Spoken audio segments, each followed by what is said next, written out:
Hi, I'm Wes Combs. Thanks for coming to watch this video.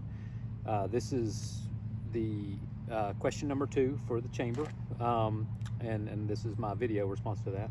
It says, jobs are always a hot topic. Kingsport funds networks, a joint economic development program with Bristol, Bluff City, and Sullivan County. By contract, that funding cannot be reallocated without buying out the assets shared between the partners. Networks focuses on leads and relationships with the state of Tennessee, which is our primary source of prospects. Besides networks, what do you think we should be doing to grow our small business, sole proprietorship, and entrepreneurship, and work from home opportunities? You know, and I think that's a really good question. One, I'm going to kind of start in on networks first. I say start in, that's what I mean. But I'm going to discuss that first. You know, so one, regionally, we have to work together. I mean, the entire region has to work together, because if it's good for one city, it usually ends up being good for another city, as long as we're not taking it from each other. It is not smart for us to move assets between the cities. It really doesn't make sense to incentivize people to do that, because it's not new growth and new development. So I think it's good to work as a region on that, and I think it's very important, because the truth is, as a region, we are competing with other regions this size, and it is really us versus them. I think with networks, though, I really would like to see the ROI on the new business development they've brought in, not the existing growth within the region. I think that's hard, but I looked on their website. I couldn't find really easy financials that would kind of steer me towards that.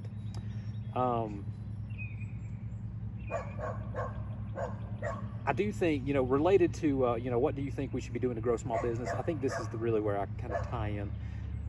Starting a small business is actually kind of hard. I did that 20 years ago, and knowing what licenses to set up and all that stuff. I mean, it took a little bit of work. But making it easy for a small business to start, and encouraging small businesses to start is really important. Obviously, the chamber has a huge drive in this with Cosby. Cosby was a great resource. It still is a great resource. I mean, I actually went and I think I won some Cosby awards, or at least the business I ran did. But I think making sure we're steering people to that, which honestly, the city, in my opinion, marketing is a huge initiative for any company, and the city really is like running a bunch of little companies.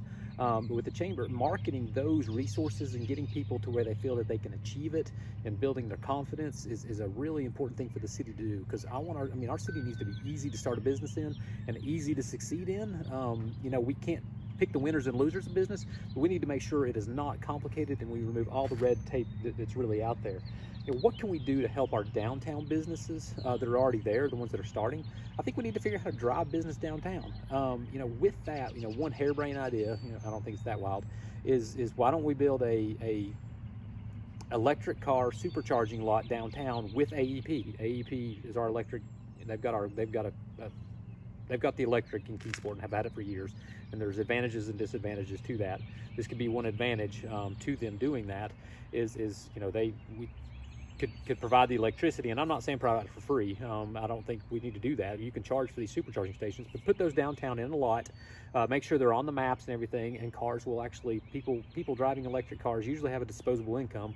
Drive those to downtown, because if right now the only places they can charge those cars supercharging wise is at Bristol at the Pinnacle and in Knoxville, right? I mean, that's really where you're charging those cars at, and those lots are full every weekend. And so people are waiting in line to charge, and then they charge. Well, while they're doing that, they get out and go shopping. So having them downtown to shop in our local boutiques and stores, I think, is a great idea. And I think if we could do it with AEP, it wouldn't cost the taxpayers money, obviously. I don't even think it should cost AEP money, except for the capital to get it going. But I think the pro forma and the payback could be there, and just the time. I don't expect AEP to make or anybody to make a lot of money on it. We give AEP plenty of benefits in our community. This should be something we expect them to give back. So that's driving the business off Interstate 81 downtown. No other city's doing this yet around here that I know, at least supercharging. So the city could do that in conjunction. We could buy those units and put them in. It's not impossible to do. And 45 to an hour later, people have got 80% up, and then they've been exposed to downtown. They've had a drink, had lunch, bought something maybe, and they moved on. If not, they've at least paid for some electricity, and maybe we're making 2-3 cents a kilowatt hour on that, or at least AEP is, and maybe the city back as well for letting them use their parking lot. Another thing that I think we could do is we could think about how do we turn an online, shopping conveniently online is really what a lot of people do, right? I mean, even without the pandemic, it was still super convenient to go on Amazon, click a few things, and then the next day it shows up and you didn't have shipping charges, and 2 days later or whatever.